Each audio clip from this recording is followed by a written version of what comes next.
Vous savez, jusqu'à avant mon burn-out, j'étais incapable de définir ce qui me faisait du bien ou ce qui ne me faisait pas du bien. Quand quelqu'un me disait quelque chose, je ne savais pas si c'est moi qui étais trop susceptible, c'est moi qui étais trop à fleur de peau, c'est moi qui le prenais trop personnellement, ou si c'était la personne qui avait une intention de me blesser et de me nuire. Et pendant le burn-out, j'ai justement pu faire ce travail où j'ai vidé mon armoire, j'ai classé les choses, je les ai mis dans différents compartiments. Après, je les ai remis dans l'armoire. Et ce classement et ce rangement m'a permis justement de pouvoir clarifier mon état d'esprit face à des situations négatives. Donc lorsque, après mon burn-out, eh bien, je recevais des pics qui étaient pour rigoler, bien sûr, hein. C'est le but des pics. Et derrière, il y a toujours une intention un peu malsaine. Ou lorsqu'on me disait quelque chose de blessant, eh bien, j'acceptais une fois. Il m'arrivait d'accepter une deuxième fois. Et la troisième fois, malheureusement, je disais stop. Là, ça va pour aujourd'hui. J'ai eu ma dose et je pouvais pardonner. Il y a aucun souci, hein.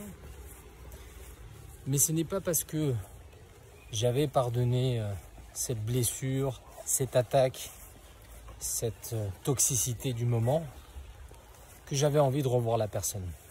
Avant, je pouvais la revoir et la revoir et la revoir. Maintenant, j'arrive plus. Parce que comme j'ai clarifié mon esprit et ce que je ressens également dans le cœur, eh bien, il est beaucoup plus facile maintenant pour moi de pouvoir me respecter et de dire là, stop, ça suffit.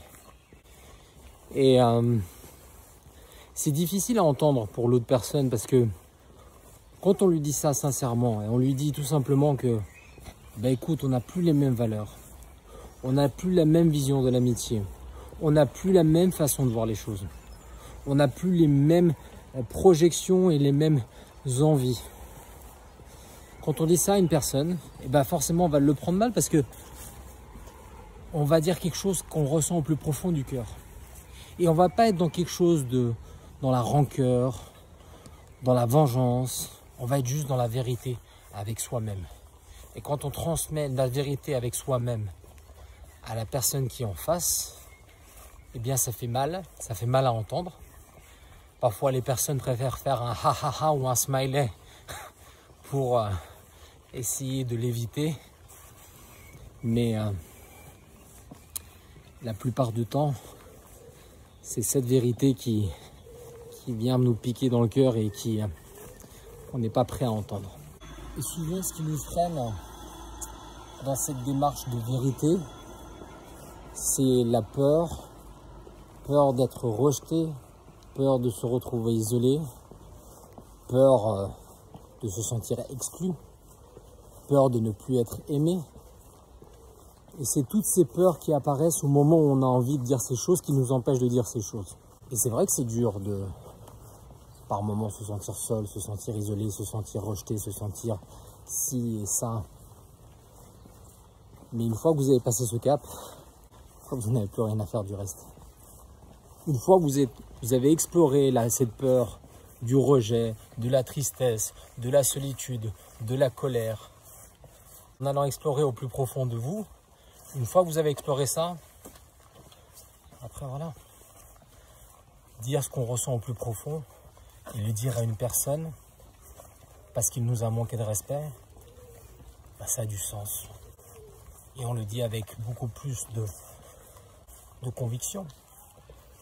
On ne va pas revenir sur notre décision, on va le dire et puis voilà, tiens, c'est ce que je ressens. À prendre ou à laisser, et c'est tout. Ça paraît un petit peu dur ce que je dis aujourd'hui, mais pour moi ça a été vraiment une clé pour pouvoir faire un pas vers l'avant, et encore un autre pas vers l'avant, et un autre pas vers l'avant. Avant je disais oui à tout. J'étais incapable de dire non, et j'étais incapable de m'affirmer et de dire réellement ce que je pensais à une personne. sauf dans des situations où j'attendais trop.